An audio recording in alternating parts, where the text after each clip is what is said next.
G'day, it's Nick here from ProductRex, and today we're going to run through some new functionality specifically to do with scenarios. So about managing scenarios both now on an ongoing basis and kind of moving into some changes we're going to do with them over the next couple of months. So first off, you can see I've got my account open here. The first off is scenario versioning. So let's say we've got here John Client, right? And we want to mark that this is the John Client we're working on in December 2021. So we click Edit Scenario down the bottom here, change our version. This can be anything. This can be a date, this can be a number, you can write words in here, whatever you want. I'm just going to write December 2021 and hit save.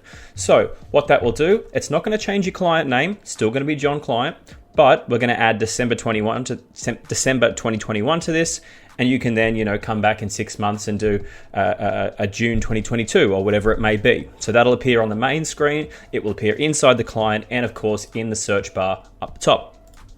That's change number one.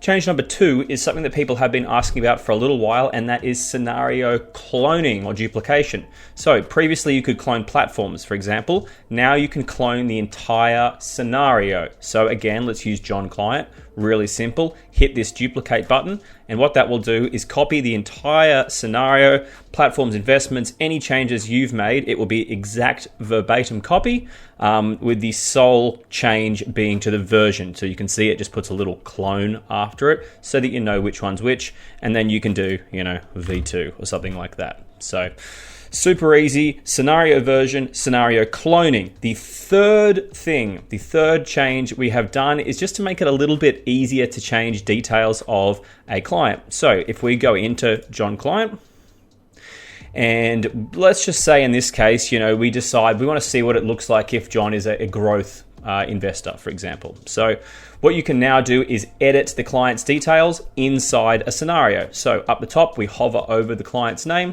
click this little edit button here, and you can change client's name, risk profile, or their version. So that's all doable inside a scenario now. So I can change this to aggressive, click the tick button, and it's going to update that scenario.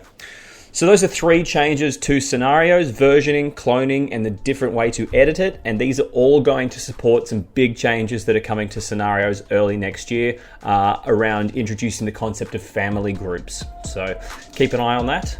Otherwise, have a go. See you later.